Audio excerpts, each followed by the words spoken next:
आज की तारीख है 11 सितंबर 2020। मैं आदित्य आप सभी का स्वागत करता हूँ एडिटोरियल नोट्स सेशन में। इस सेशन में हम उन इम्पोर्टेंट खबरों की बात करते हैं, करंट अफेयर्स की बात करते हैं जो यूपीएससी सहित वेरियस एग्ज़ाम्स के लिए इम्पोर्टेंट होते हैं, और हम मुद्दों पे भी चर्चा करते हैं जो कि ट्रेंडिंग होते हैं। ठीक है, तो आइए आज का सेशन स्टार्ट करते हैं। सबसे पहला जो आज इशू है हमारे पास, सबसे पहला जो हमारे पास न्यूज़ है वो ये है कि कोरोना वायरस सिर्फ लंग्स को नहीं इन्फेक्ट कर रहा, ब्रेन को भी इफ़ेक्ट कर रहा है। ठीक है, क्या इसके कैसे पता चला एंड इसमें क्या चीज़ें हैं, इन सारी बातों पे हम चर्चा करेंगे। चलिए, तो एक नई स्टडी हुई है जिसमें सबसे पहली बार ये क्लियर एविडेंस मिला है कि कोरोना वायरस जो होता है ये ब्रेन सेल्स में अटैक करता है, उन्हें हाईजैक करता है और उन्हें ऐसे इंस्ट्रक्शन देता है, उन्हें ऐसे निर्देश देता है कि वो कोरोना वायरस की और काफ़ी सारी कॉपीज़ बनाएं। इसके साथ साथ ये वायरस और जो एक्स्ट्रा में ख़तरनाक काम करता है वो ये करता है कि ब्रेन सेल्स में पहुँच कर ये जो आसपास की ऑक्सीजन होती है उसे सकअप कर लेता है, उसे यूज़ कर लेता है, जिससे ब्रेन की जो सेल्स हैं वो डेड हो सकती हैं। ठीक है, तो ये एक काफ़ी ख़तरनाक बात निकल के सामने आई है। कोरोना वायरस को अभी तक जो पता था वो ये पता था कि ये लंग्स को टारगेट करता है ना, जो फेफड़े होते हैं उन्हें टारगेट करता है, एंड कभी कभी kidney, liver and blood vessels में भी इसका असर देखा जा सकता है। ठीक है, बट हाफ ऑफ पेशेंट्स जो थे जिन पे ये रिसर्च की गई उन्होंने उनमें क्या निकला, न्यूरोलॉजिकल सिम्टम्स निकले, है ना, ब्रेन से रिलेटेड सिम्टम्स निकले।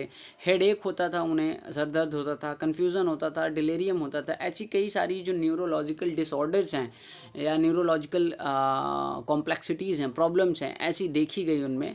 फिर आफ्टर दैट ये कंक्लूड किया गया कि हाँ भाई, कोरोना वायरस ब्रेन में भी अपना अटैक करता है। हालांकि ये अभी तक एकदम से अनक्लियर है कि कैसे वायरस ब्रेन तक पहुंचता है या कैसे वो ब्रेन में अपना डिस्ट्रक्शन शुरू करता है। ठीक है, और अभी इस पे काफ़ी सारी रिसर्च होनी बाकी है, काफ़ी सारी स्टडी होनी बाकी है।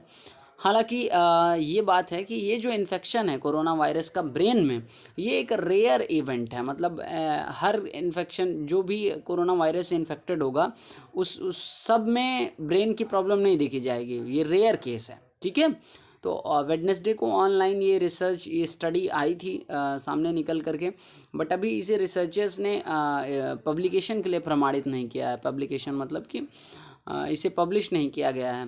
हालांकि कई सारे रिसर्चर्स ये कह रहे हैं कि ये एकदम केयरफुल रिसर्च है और मल्टीपल वेज में ये बताती है, कई तरीक़ों से प्रूव करती है कि वायरस ब्रेन सेल्स को इन्फेक्ट कर सकता है।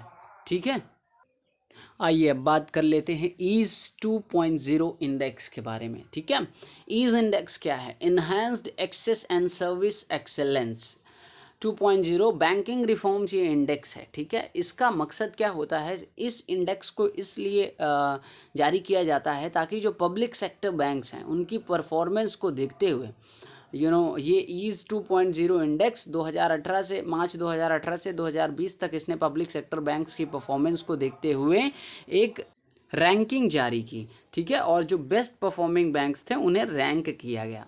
ईज रिफॉर्म्स किस लिए लाए गए, इसका एजेंडा क्या है? देखिए, सबसे पहले आप ये समझिए, ईज रिफॉर्म्स एजेंडा जनवरी 2018 में लॉन्च हुआ था गवर्नमेंट और पब्लिक सेक्टर बैंक्स के सहयोग से, दोनों के आपसी सहयोग से। ये इंडेक्स जो है ये पब्लिक सेक्टर बैंक्स की परफॉर्मेंस को मेज़र करता है लगभग 120 से ज़्यादा पैमानों पे। ठीक है, 120 से ज़्यादा ऐसे क्राइटेरियाज होते हैं जिनको देखते हुए पब्लिक सेक्टर बैंक्स को रैंकिंग दी जाती है।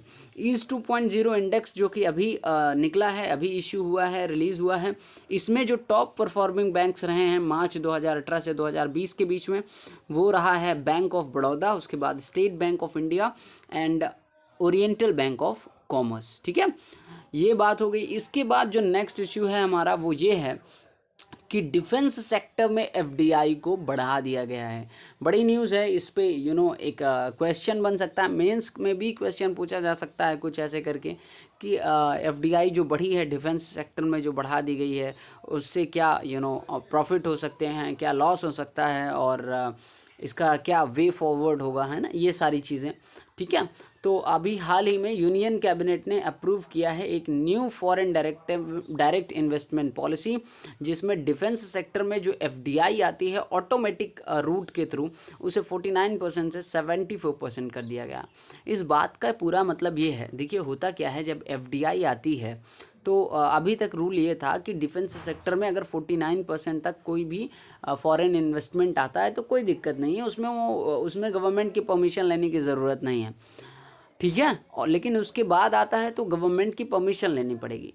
अब ये रूल चेंज कर दिया गया है, अब ये रूल ये कर दिया गया है कि 74% तक अगर एफडीआई आता है ना, यानी विदेश से कोई इन्वेस्टमेंट करता है डिफेंस सेक्टर में, इंडियन डिफेंस सेक्टर में, तो वो 74% तक कर सकता है। 74% तक गवर्नमेंट की परमिशन लेने की ज़रूरत नहीं होगी, वो कंपनी आराम से इन्वेस्टमेंट कर सकती है। ठीक है, कुछ ऐसा ही केस हमारे पूर्व वित्त मंत्री चिदम्बरम और उनके जो बेटे थे उनके इश्यू में हुआ था।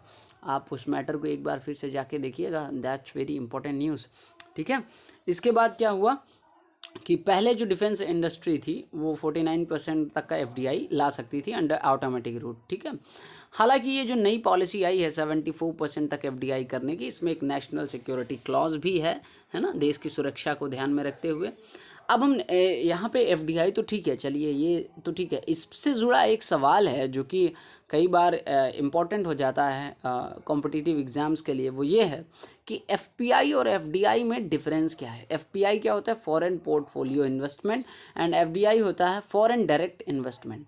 देखिए ये दोनों ही फॉरेन कैपिटल के इम्पॉर्टेंट फॉर्म हैं। ठीक है, जो फॉरेन कैपिटल होता है हमारे किसी भी कंट्री में, हमारे देश में जो फॉरेन इन्वेस्टमेंट आता है, उसके यही दोनों इम्पॉर्टेंट फॉर्म है, रूप हैं। ठीक है, अब इनमें देखिए समझने के लिए तो जो रियल डिफरेंस है वो ये है कि एफडीआई का मकसद जो होता है, एफडीआई का मकसद ये होता है कि हम कंपनी में कंट्रोल अपना लेंगे। ठीक है, जब इन्वेस्टमेंट करेंगे।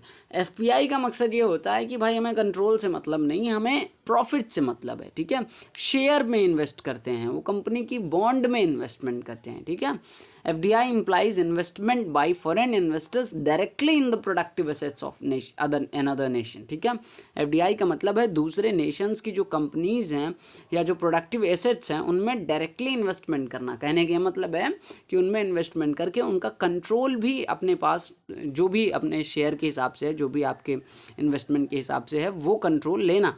जबकि एफपीआई का मतलब होता है किसी भी दूसरे नेशन की जो फाइनेंशियल एसेट्स हैं, ठीक है, किसी भी दूसरे नेशन की जो प्रोडक्टिव एसेट्स हैं उनकी फाइनेंशियल एसेट्स पे, जैसे स्टॉक हो गया, बॉन्ड हो गया, इनमें इन्वेस्टमेंट करना। ठीक है, तो ये बेसिक डिफरेंस है एफपीआई और एफडीआई के बीच।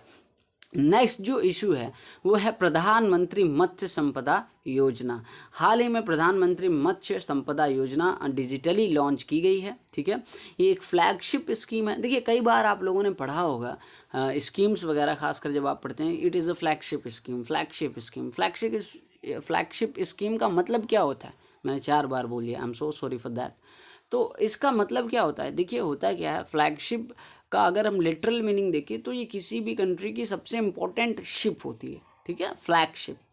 तो उसी तरह से ये ऐसी स्कीम जो कंट्री की one of the most important schemes होती हैं, उन्हें हम बोलते हैं फ्लैगशिप स्कीम्स। ठीक है, तो प्रधानमंत्री मत्स्य संपदा योजना, इसका जो वो होगा, प्लान होगा, इसका जो ऑब्जेक्टिव है, उद्देश्य है, वो ये है कि focused and sustainable development of fisheries sector.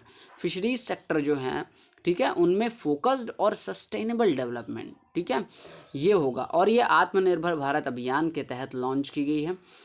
इससे क्या होगा, एम्प्लॉयमेंट एक्टिविटीज़ जनरेट होंगी। ठीक है, दूसरी बात ये है जो कई सारी टेक्नोलॉजीज़ हैं जो फिशरीज सेक्टर में इन्वॉल्व होती हैं, जैसे कि जो हमारा फिशिंग वेसल हो गया या जो बोट होती है जिसमें से फिशिंग की जाती है, उनमें सुधार करना, उनकी टेक्नोलॉजी में सुधार करना, उनका अपग्रेडेशन करना, है ना, इंटीग्रेटेड एक्वा पार्क्स बनाने, ई ट्रेडिंग में सुधार करना, ये सारे कई सारे स्टेप्स लिए जाएंगे गवर्नमेंट द्वारा इस चीज़ को इंश्योर करने के लिए कि एक फोकस्ड और सस्टेनेबल डेवलपमेंट हो फिशरीज सेक्टर का। ठीक है, मोदी जी की तस्वीर आप देख ही रहे हैं, ये प्रधानमंत्री मत्स्य संपदा योजना के तहत। ठीक है। तो थैंक यू सो मच आप सभी को कि आप इस सेशन में बने रहे।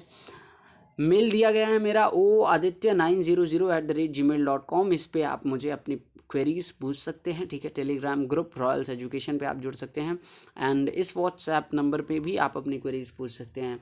हाँ, thank you so much, thank you again. मिलते हैं कल।